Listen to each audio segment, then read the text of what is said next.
My heart belongs to the road. I have explored places, but so far all are within my homeland. I love to chase sunsets and make stories with you. I share my discoveries and I want you to see beautiful places too.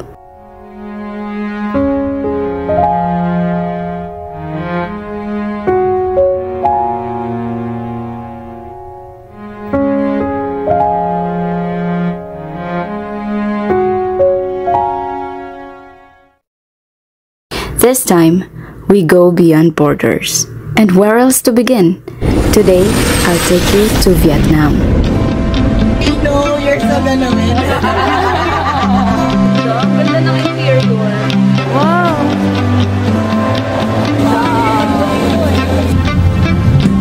Wow! Ang lakas ng hangin!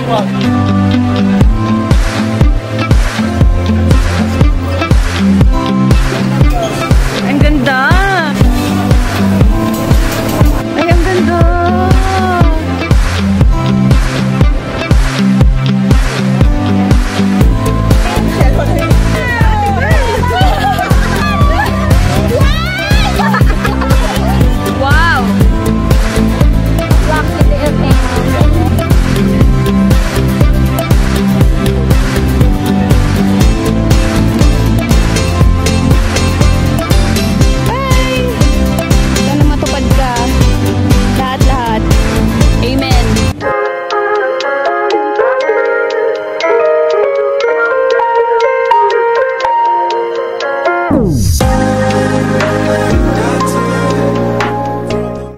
Currently waiting for the service to arrive. Service namin to the airport. And inaantay ko lang din yung mga kasama ko. Yung sasakay dun sa service. Woo! Kinakagawa ko. Hindi ko alam kung bakit. Ang dami kasing naging aberya dun sa preparation ko. Like, stress na ako. Grabe kanina pagbaba pa ng building. Sira pa lang elevator sa apartment namin kasi condo type yung apartment ko. Sira yung elevator. Nakiusap pa ako dun sa parang nag-aasikaso dun na ibaba yung maleta ko from 5th floor gamit yung hagdan kasi nga hindi ko kaya yun, sobrang bigat, nakaka-stress. But anyway, I hope everything is going to be okay na from airport. So ayan po yung aking luggage. That's 24 inches and 12 kilos lang siya, guys. And then a backpack. Here we are now at Maiya. First time kong mag-travel, guys, out of the country. So, sunod-sunod lang ako sa kung anong ginagawa ng mga kasama ko. A night before our flight, sinabihan ako ng mga kasama ko na mag-online check-in na ako ng baggage para pagdating ng airport, magdadrop na lang yung gagawin. Hindi hassle. So, ayan, dala-dala ko, guys. Papasok na ako dun sa pagdadrapan ng baggage. Dala-dala ko yung folder na naglalaman ng aking travel insurance, COE, at saka mga papeles pa na kailangan ko in case tanungin kasi first time kong mag-travel abroad. So, baka maraming tatanungin sa immigration. Tada! Nakuha ko na ang aking boarding pass and dito na tayo sa immigration. Ayan, nakalagpas ako sa immigration, guys. Maraming salamat sa poong may kapal at mabait yung IO na natapat sa akin. Wala siyang masyadong tinanong. Thank you so much. And ready ako sa COE ko. So, andito na nga kami sa aming boarding gate na later on nag-change pa yan. Ayan. Nag-change pa yung boarding gate namin yan. Napunta kami sa 101. So, nakikita nyo dyan, Danang. Yes, doon kami magda-drop kasi nandun yung hotel namin. At this point in time, waiting na lang kami ng boarding time namin. Sobrang inagahan talaga namin. 3 hours actually. Para sure. And boarding time! Yes. Thank you.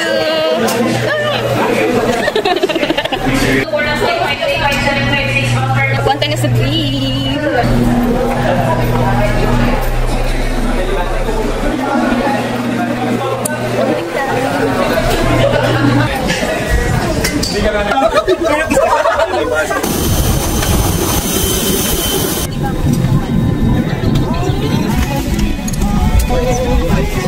Next to an emergency exit, read carefully the passenger briefing card located by your seat.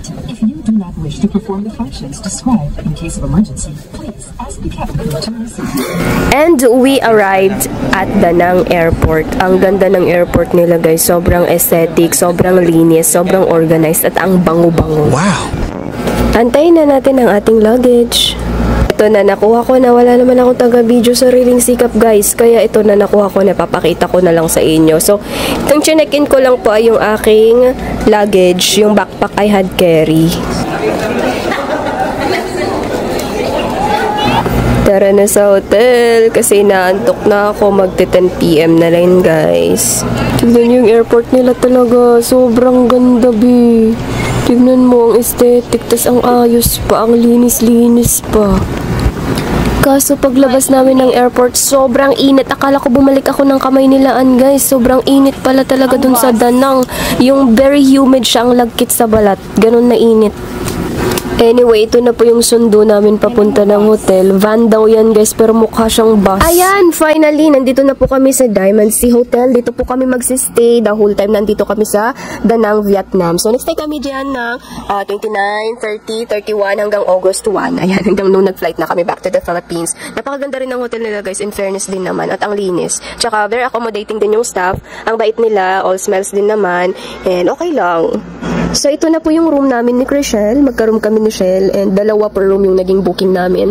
Marami-rami kami at nakuha nila itong rooms sa murang halaga kasi marami din naman. So, nakakuha sila ng discount. Pero mura lang din talaga yung mga hotel dito, guys, sa Vietnam. So, nung inupin ko yung bintana, nagulat ako, wala palang view. Pader pala yung makikita doon. So, sinara ko na lang. Makikita nyo dyan, ina-open ko na yung aking maleta na sobrang sinecure ko talaga siya. May mga tape, may luggage strap, tapos meron pa siyang transparent cover and everything para secured na secured.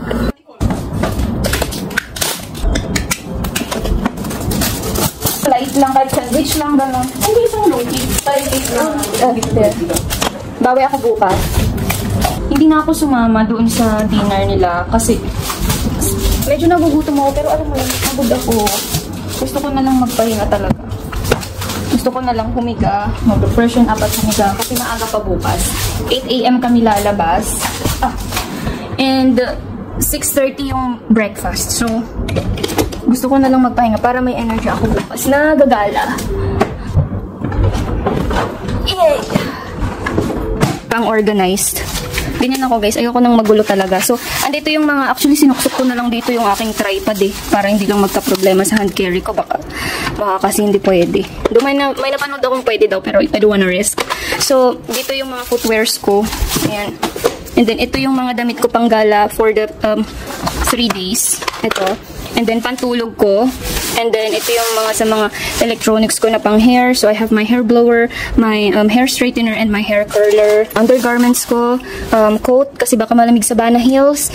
And this one naman, yung aking airport outfit pabalik ng Pinas at saka mga extra ko na pair of outfit.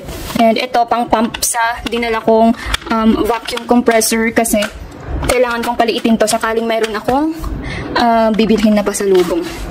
This is worth 3,000 lang for the entire stay na yan per head. So, nakakuha din kasi sila ng discount kasi we are 19. So, 19 kaming lahat na binook dito sa hotel na to. Kaya nakakuha rin sila ng discount. Kaya ganun siya kababa. So, 3,000 something per head for the entire stay. And we're here, ngayon is July 29. So, we'll travel back to the Philippines on August 1. So, then for the entire stay, 3,000 per head lang siya. And I must say, okay lang. Tignan nyo.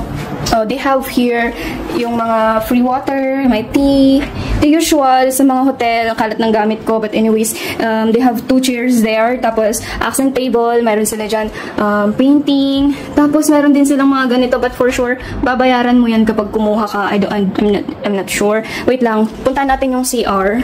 So, ito yung CR nila. Oh, malawak din, di ba? Malawak din. Tingnan natin kung may complimentary.